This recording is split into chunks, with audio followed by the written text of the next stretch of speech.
ആത്മകഥാ വിവാദത്തിൽ പുനരന്വേഷണ നടപടികളുമായി പോലീസ് മുന്നോട്ട്. പ്രാഥമിക അന്വേഷണ റിപ്പോർട്ട് DGP മടക്കിയതിന് പിന്നാലെയാണ് നീക്കം. ഫയൽ പരിശോധിച്ചതിന് ശേഷം തുടർ നടപടികളിലേക്ക് കടക്കുമെന്ന് കോട്ടയം SP ഷാഹുൽ ഹമീദ് പറഞ്ഞു. വിവാദത്തിൽ EP ജയരാജന്റെ മൊഴി പോലീസ് വീണ്ടും രേഖപ്പെടുത്തും. ഗൂഢാലോചന അന്വേഷിക്കണമെന്നായിരുന്നു EP-യുടെ പരാതി. MM രാകേഷും അർജുൻ കല്യാടുമാണ് വിശദമായ വിവരങ്ങളുമായി ചേരുന്നത്. രാകേഷ്, ഇന്നലെ DGP പ്രാഥമിക അന്വേഷണ റിപ്പോർട്ട് മടക്കിയിരുന്നു. ഇതിന് പിന്നാലെ പോലീസിന്റെ തുടർ നീക്കങ്ങൾ എന്താണ്? ഈ ഫയൽ പരിശോധിച്ച ശേഷം തുടർ നടപടികളിലേക്ക് കടക്കും എന്നാണ് മനസ്സിലാക്കാൻ കഴിയുന്നത്.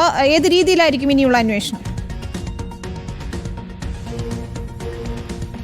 വിനീത, EP ജയരാജന്റെ ഈ ആത്മകഥാ വിവാദവുമായി ബന്ധപ്പെട്ട് പോലീസ് സമർപ്പിച്ച അന്വേഷണ റിപ്പോർട്ടിലെ അവ്യക്തത ചൂണ്ടിക്കാട്ടിക്കൊണ്ടാണ് DGP ഇപ്പോൾ തിരിച്ചയച്ചിട്ടുള്ളത്. ഈ തിരിച്ചയച്ച റിപ്പോർട്ട് പരിശോധിച്ചതിന് ശേഷം, അല്ലെങ്കിൽ എന്താണ് അതിനകത്ത് വിശദമായ അന്വേഷണം നടത്തണം എന്നുൾപ്പെടെയുള്ള കാര്യങ്ങൾ പരിശോധിച്ചതിന് ശേഷം ആയിരിക്കും തുടർ നടപടികൾ സ്വീകരിക്കുക എന്നുള്ളതാണ് നമ്മളോടിപ്പോൾ SP ഷാഹുൽ ഹമീദ് പറഞ്ഞിട്ടുള്ളത്. നേരത്തെ തന്നെ EP-യുടെ മൊഴി രേഖപ്പെടുത്തിയിരുന്നു. ഒപ്പം തന്നെ DC രവി ഇതുമായി ബന്ധപ്പെട്ട് പോലീസിന് മൊഴി നൽകി. DC-യിലെ ജീവനക്കാരും മൊഴി നൽകി.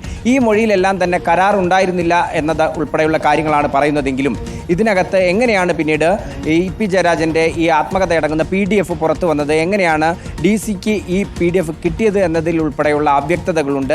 ഇതെല്ലാം തന്നെ കൃത്യമായി പുറത്തു വരേണ്ടതുണ്ട് എന്നുള്ളതാണ് DGP ഇപ്പോൾ ഈ റിപ്പോർട്ട് തിരിച്ചയച്ചതിലൂടെ വ്യക്തമാകുന്നത്.